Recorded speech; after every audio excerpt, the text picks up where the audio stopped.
Almost everyone has experienced a sleepless night full of tossing and turning. In fact, a third of the adults in the United States reportedly get less than the recommended amount of sleep. A consistent lack of sleep can increase the risk of type 2 diabetes, heart disease, obesity, and depression, according to the Centers for Disease Control and Prevention. Getting an adequate amount of sleep is not only for comfort, but it's essential for good health. What are the risks of not getting enough sleep, and how can you get more sleep?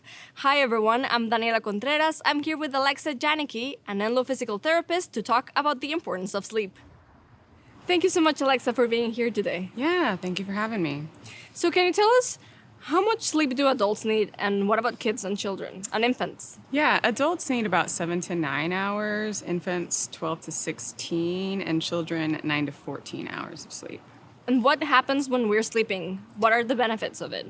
Yeah, so sleep is vital to resetting our minds and bodies. It's termed nocturnal therapy because we process emotions, lay down new memories from short term to long term, and it has impacts on our heart rate, blood pressure, insulin levels, immune function, and our problem-solving capabilities. I love that, nocturnal therapy. Yeah. So what are some ways that people can increase their sleep or have a more consistent sleep? So we need about 30 minutes of aerobic exercise daily, and bonus if you can get it in the morning or at least 2 to 3 hours before your bedtime. So exercise is a pretty key part of that. The other part is just getting out and getting some sunshine. So we need about 30 to 40 minutes of natural sunlight, and it's better to do it in the morning. It's okay to go outside on a cloudy day. So I learned that sunlight actually helps reset your circadian rhythms naturally. So if you're jet lagged or you're super off your sleep schedule, sometimes just going out and going for a walk is good. But don't bring your sunglasses because you actually need the sunlight coming directly into your eyes to help reset the rhythms. Finding a regular sleep routine. So going to bed at the same time, getting up at the same time. So like I struggle with sleep on Sunday nights, mostly because I've been staying up a little bit later Friday and Saturday nights and maybe thinking about the work week up to come on the next week. But at least forcing yourself to go to bed mostly in the similar time and getting up in a similar time as the work week is the most helpful. Having a regular wind down routine is really important. So about an hour before bedtime, dim the lights, do something relaxing, like journal or read or listen to music or meditate. I kind of think of it as like our bodies are a dimmer switch. It's not just an on and off button. So you have to signal yourself, hey, it's time to go to bed. Let's start to wind down. So having a regular schedule, having a wind down routine, making sure your bedroom is cool enough. Apparently the optimal temperature is actually 65 degrees. Oh, wow. I know, super cold, It's right? cold, Yeah, especially in Chico when it's 100 degrees still at 8 o'clock at night. So the next suggestions are to keep the bed for sleeping. So if you work from home or respond to emails in bed, do that somewhere else because your brain makes an association with whatever you're doing in bed. So try to keep it for sleeping. And try and keep it pretty dark because darkness actually starts to trigger our natural release of melatonin, which is important for our body to signal, hey, it's time to go to bed. Oh, wow. Yeah, so those are some recommendations. That's great. And how does sleep change as we age? Unfortunately, it gets more fragmented and just lower quality of sleep. So there's a natural production of melatonin from a particular gland in our body called the pineal gland.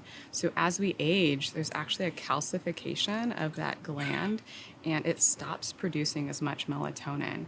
So some people over the age of 50 are melatonin deficient and would actually benefit from having a melatonin supplement.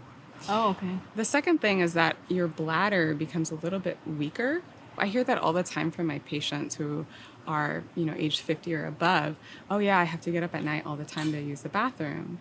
Now I want to be clear, getting up to go to the bathroom like once or twice, totally normal.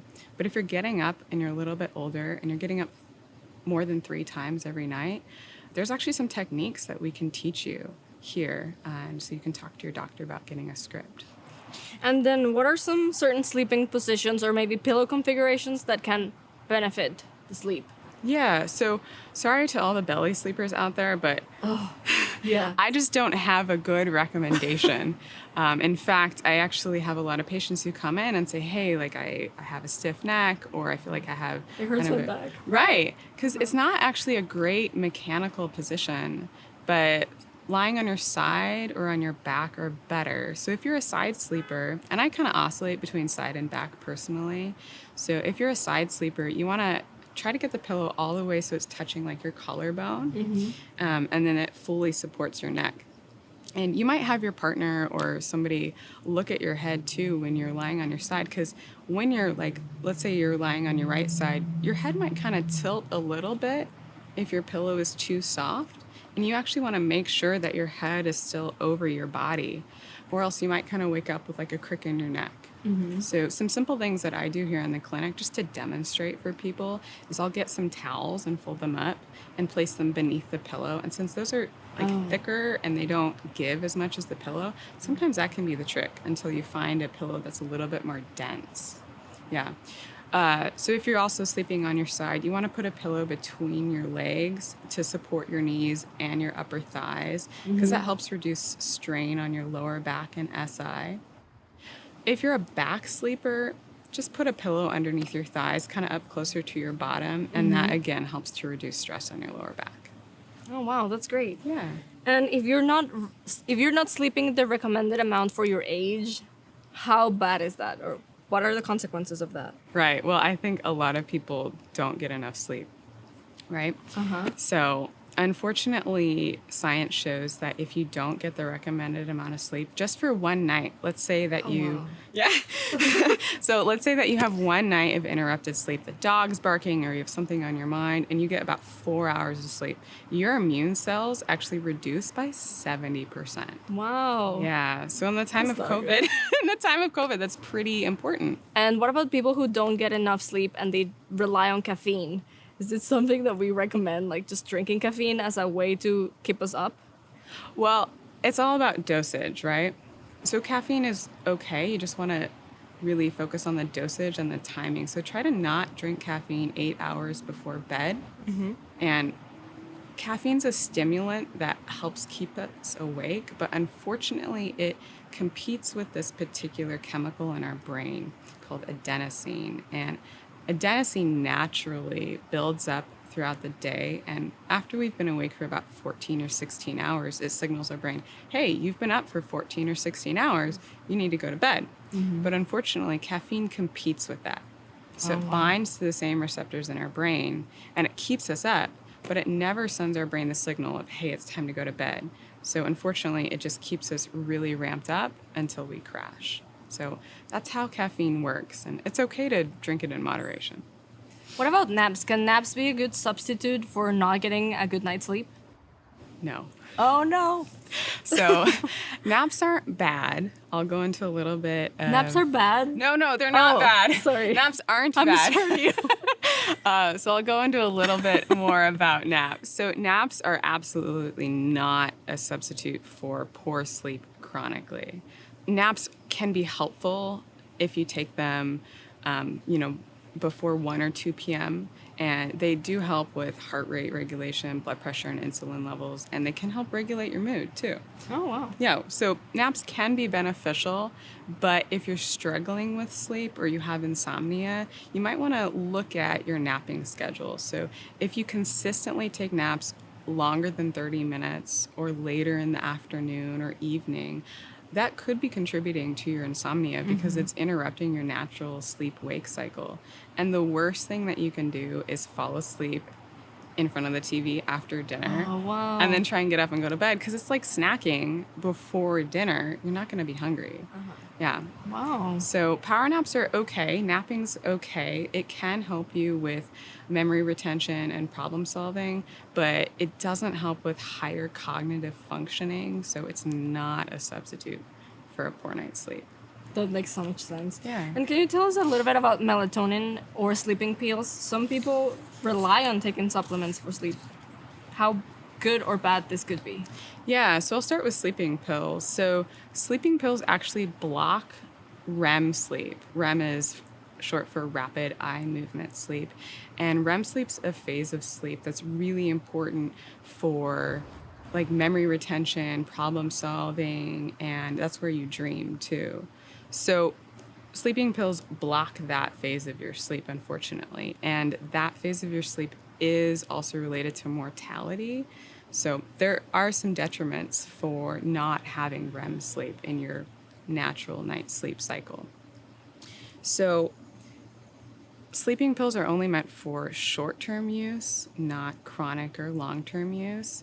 As I'm sure you know, there's a ton of sleep supplements out there. As I said before, we naturally produce melatonin, and it can help regulate our natural circadian rhythm. And in people over 65, they might actually be melatonin deficient and need a melatonin supplement. The other one is magnesium. So in women who are between the ages of 60 and 80, they could also be magnesium deficient. And that's a pretty easy thing to ask your doctor to test for in a blood test. And then supplementing with magnesium can be quite helpful for sleep aid. But it's not helpful if your magnesium levels are normal. So you might want to ask before you start that. And then finally, valerian root is a really popular sleep aid out there, and it might work for some people, but the research isn't actually in favor of valerian root. It doesn't have a lot of support behind it. So those are some of the common sleep aids and supplements that I know about. Okay, Alexa, can you tell us a little bit about the most common sleep disorders like sleep apnea and restless leg syndrome or narcolepsy? They do affect about 50 to 70 million US adults. Wow. Yeah, so insomnia is difficulty falling asleep, staying asleep, or difficulty returning to sleep once you wake up. So there can be different causes of insomnia. It can just be as simple as a change in environment or loud noises in your neighborhood, or a change in your schedule. Sometimes hormone changes can also impact insomnia, and certain medications can also lead to insomnia. So sleep apnea is when you actually stop breathing for about 10 seconds at night and your oxygen levels reduce in your bloodstream. And it can occur at any age, but it's most common for men and women between the ages of 40 to 70 years old. And so some symptoms of people who have sleep apnea, they wake up with a dry mouth, a headache in the morning. They're really tired and fatigued throughout the day. So finally, restless leg syndrome is the irresistible urge to move your legs at night. And so some causes can be an iron or vitamin D deficiency. So again, just talk to your doctor and have your blood levels checked, because it could be as simple as an iron or a vitamin B supplement. Wow. What does irresistible need to or urge to move your legs look like? I have an irresistible urge to move my fingers. I know. Try to put those fingers to work on the keyboard. But I think it's just when you kind of can't stop shifting, or people often tell me that, oh, my legs feel like they're cramping, my calves feel like they're cramping at night, or I'm always tossing and turning in bed because my legs kind of feel heavy or uncomfortable. Those are the things that I hear from my patients a lot. So how can people tell if they have these disorders, or what's a telltale sign that they need to seek help? I would say if you're chronically waking up and you're feeling just really fatigued, if your energy levels are exceptionally low, or if you have a partner who says, hey, you were kind of tossing and turning all night, or you woke me up a couple times because of it, those are some telltale signs that maybe you should ask your doctor for a referral to a sleep specialist and get checked out. That's awesome. And does insurance cover these treatments for this type of disorders? Yeah, they should. And if you have questions, you can also always call your insurance directly and ask them that question.